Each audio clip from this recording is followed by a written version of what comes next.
इन पर ये कोई बड़ी डील करने वाले थे, तो इन्होंने उनको रोका वोका समझाने की कोशिश करी। उसी में बहस बहस हुई और गाली गलौज हुआ।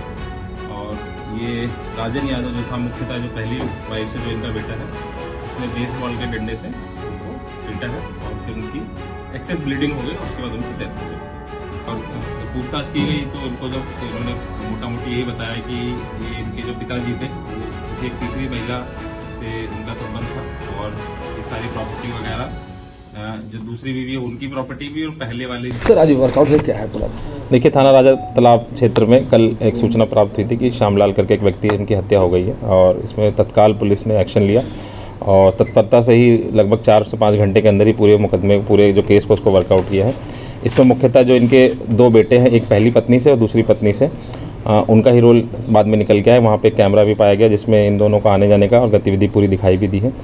और ये जब इन लोगों से डिटेल पूछताछ करी तो पता चला है इनके पिताजी के किसी अन्य महिला से संबंध था और ये प्रॉपर्टी कोई उसको बेचने वाले थे, जिससे इनके घर में लगातार लड़ाई झगड़ा और चर्चा चलती रहती थी। तो ये कल अपने पिताजी को समझा रहे थे, उसी बीच में इनकी गाली गलौज हुई, आपस में बहस हुई और जो इनकी पहली पत्नी से वाइफ है राजन यादव, उसने उनको बेसबॉल से मारा और जो दूसरी पत्नी से बेटा है दीनानाथ यादव, वो भी वहीं पर मौके पे था।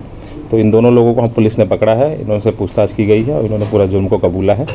इन लोगों को हम लोग अब जेल भी भेज रहे हैं। मृतक का जो परिवार पहली पत्नी से संबंध कैसा था, बेटे से क्या लेकर पूरे? देखिए, मैं बता रहा हूँ, जैसे श्यामलाल हैं, उनकी पहली पत्नी जो थी अमरावती, उनसे एक बेटा था राजन और दूसरी पत्नी जो पहले से विवाहिता थी उनका एक बेटा था दीनानाथ और एक पुत्री और थी। पुत्री अपनी शादीशुदा करके अपने घर पे थी। तो मुख्यतः 2 बेटे थे और जो इनकी जो थर्ड किसी से बता रहे इनका रिलेशन था, इसी की वजह से पूरे घर में जो दोनों बच्चों से उनका मनमुटाव होने लग गया था। प्रॉपर्टी को लेकर अगर लगातार इनकी लड़ाई झगड़े होते रहते थे और जो मुख्य रीज़न भी ये निकल के आया कि आज ये कोई बड़ी डील जो है कोई ज़मीन बेचने वाले थे, जिनसे इन दोनों का वो लग रहा था कि सारी प्रॉपर्टी महिला को देने वाले हैं। तो इन लोगों ने प्लानिंग करी है और उसके बाद उनकी हत्या कर दी। जिस प्रकार 6 महीने से विवाद बताया जा रहा था, तो परिवार के लोगों की शिकायत तो थाने पे जाती रही होगी। जी बिल्कुल। तो उसको पुलिस ने क्यों कार्रवाई नहीं की थी? देखिए, चूंकि ये फैमिली इंटरनल डिस्प्यूट था, पिताजी जिंदा थे, उन्होंने कोई अपनी विल नहीं करी थी, ना ही कोर्ट से कहीं पे कोई आदेश कोई लेके आया था कि किसको प्रॉपर्टी में कितना हिस्सा देना था। इसी वजह से ये जो दोनों बेटे थे ये दुश्मनी मानने लग गए थे कि पिताजी सारी प्रॉपर्टी अपनी बेचने वाले हैं